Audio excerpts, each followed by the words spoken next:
ಇಂದಿನ ಎಲ್ಲ ರೈತ ಹೋರಾಟಗಾರರು ಹಾಗೂ ರೈತ ನಾಯಕರು ದೂರದೃಷ್ಟಿಕೋನದಿಂದ ಚಿಂತನೆ ಮಾಡಿ ಹೆಜ್ಜೆ ಇಡಲೇಬೇಕಾದಂತಹ ಸಂದರ್ಭ ಸೃಷ್ಟಿಯಾಗ್ತಾ ಇದೆ.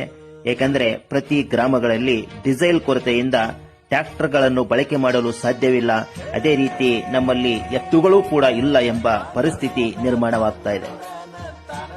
ಜ್ಞಾನಯೋಗಿ ಪೂಜ್ಯ ಶ್ರೀ ಸಿದ್ದೇಶ್ವರ ಸ್ವಾಮೀಜಿಯವರ ದೂರದೃಷ್ಟಿಕೋನದ ಮಾತುಗಳನ್ನು ಆಲಿಸಿದ ಕೃಷಿ ಪದವೀಧರರು ನಂದಿ ಕೂಗು ಎಂಬ ಅಭಿಯಾನವನ್ನು ಪ್ರಾರಂಭಿಸಿ ಪ್ರತಿ ಗ್ರಾಮಗಳಲ್ಲಿ ಜೋಡೆತ್ತಿನ ಕೃಷಿಕರ ಸಂಖ್ಯೆ ಹೆಚ್ಚಿಗೆ ಆಗಬೇಕು ಅನ್ನುವಂತಹ ನಿಟ್ಟಿನಲ್ಲಿ ಹಲವು ಜನಜಾಗೃತಿ ಕಾರ್ಯಕ್ರಮಗಳನ್ನು ಕಳೆದ 2 ವರ್ಷಗಳಿಂದ ಆಯೋಜಿಸುತ್ತಾ ಬಂದಿದ್ದಾರೆ.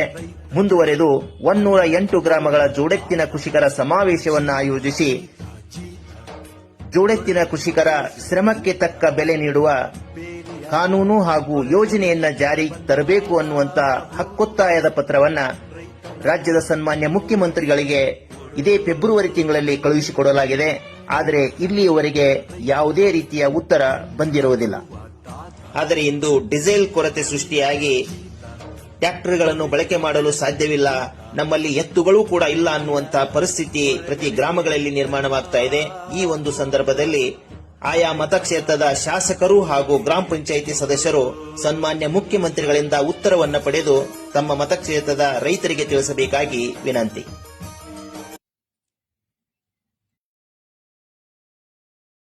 ನಂದಿ ಗ್ಯಾಸ್, ನಂದಿ ವಿದ್ಯುತ್, ನಂದಿ ಆಹಾರ, ನಂದಿ ಗೊಬ್ಬರಗಳು, ನಂದಿ ಆರೋಗ್ಯ ವರ್ಧಕಗಳನ್ನು ಬಳಸಿದರೆ ಮಾತ್ರ ಇನ್ನು ಮುಂದೆ ನಮಗೆಲ್ಲ ಒಳ್ಳೆಯ ಭವಿಷ್ಯವಿದೆ.